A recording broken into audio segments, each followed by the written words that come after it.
this is the Qumran area. We were just where all those trees are over there is where we just were, and that's where the ruins of the Essenes are, and where they were living, where they were copying scrolls. The scroll caves themselves, there's 11 of them that stretch all along the edge here, and then also a few of them that are near where we just were. Those have collapsed, however, but most of them are up in this rough stuff up here. The furthest one to the north is right around that corner. That farthest corner that you can see is cave number 3, right around there. Cave number 11 is facing us from that slope, and then cave number 1 where we're going, and cave 2 and 3, and so on and so forth. As you can see, there's caves all over the place up there.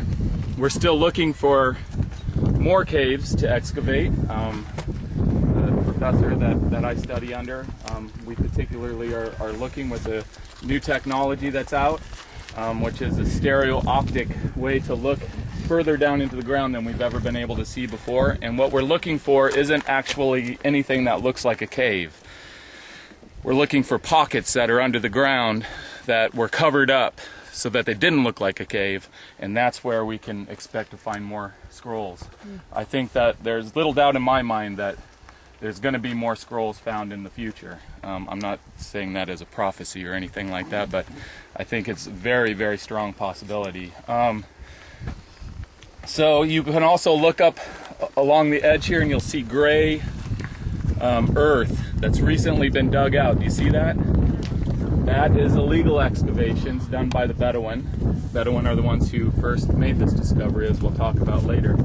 But they still come and dig and look for scrolls. And anything that turns up on the antiquity market, of course, we can't really utilize too much because there's so many forgeries these days, and they're so good at it that it's almost impossible to tell what's real and what isn't today. So it's very important that scrolls are found in an archaeological context, and therefore they count. So what we're going to do is we're going to head up and we're going to go to the most important cave. It's the most important because it was the first cave that was discovered, and also it's the one that the most intact scrolls came out of, including one that you probably heard of, the most famous Dead Sea Scroll, which is the Great Isaiah Scroll.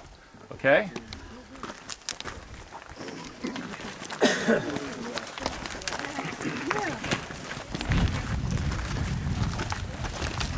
Go with me. And who's going to take care of the dogs? Make sure when you plant your feet on something firm. Well, I wouldn't slide on this. All right. Going anywhere. Don't stand on it. Got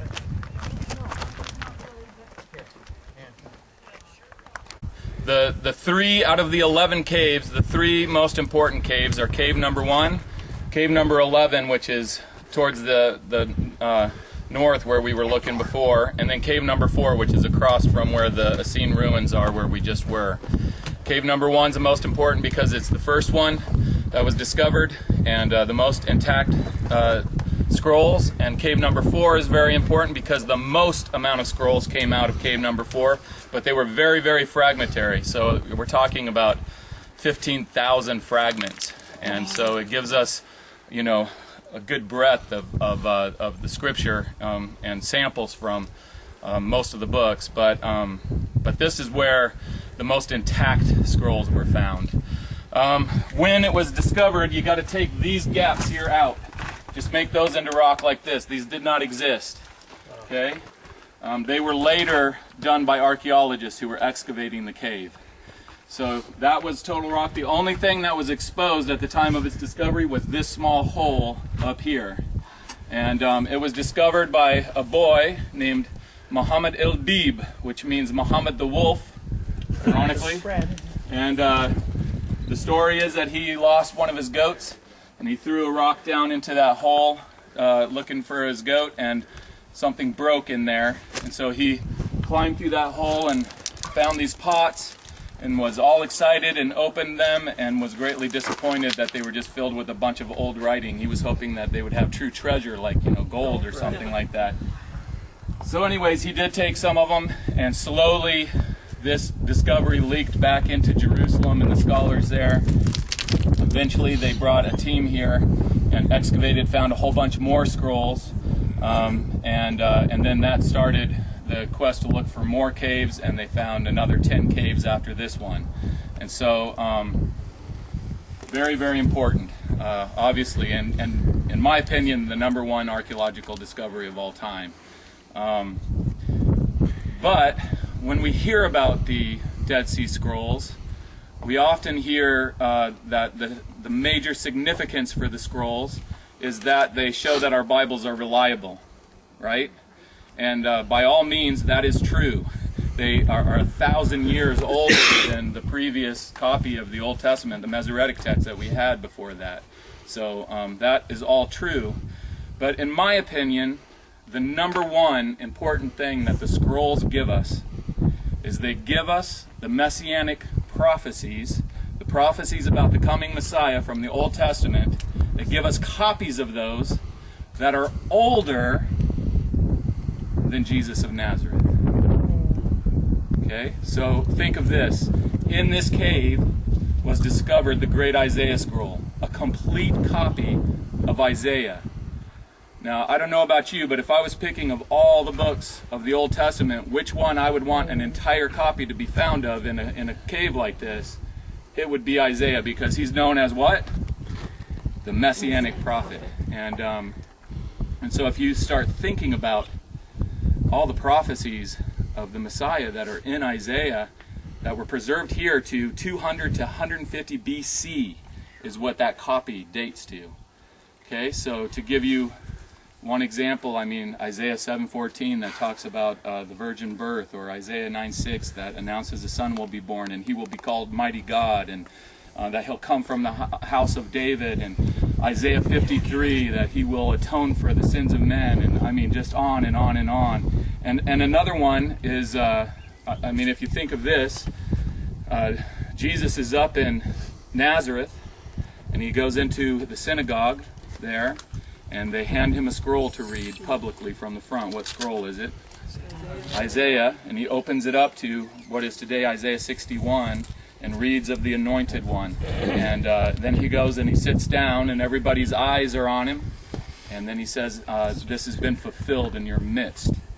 The amazing thing is the scroll that was found in this cave is about 200 years older than that story when that event took place.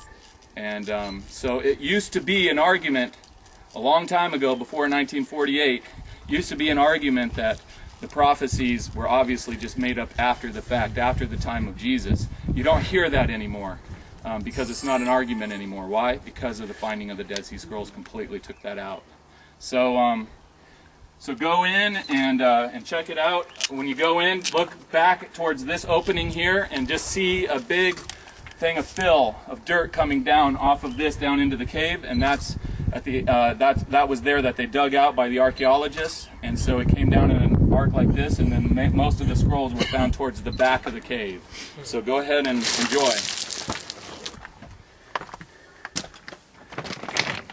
They're supposed to be further back. All the way in the back, yeah. I went to the hornets and stuff. The what? I'm seeing a lot of hornets' nests. Oh, you do? Got these little things. I don't really see it. I hear something, but I can't see it. Here, I'll show you.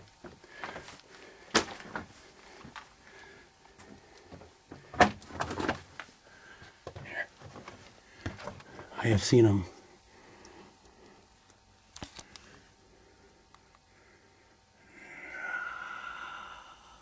They're further in the back. They're not here anymore. There used to be bats right in here. Alright. Oh, I don't see any. Do you see any up here? I don't see any. They used to be hanging right there. That's cool. I'm gonna go around you. All right. Oh, look at back there. Oh, way back there. That is so awesome. You are in Cave 1, my friend. So when you go back to the Arnon Gorge, south of the Ornon, that is Moab proper.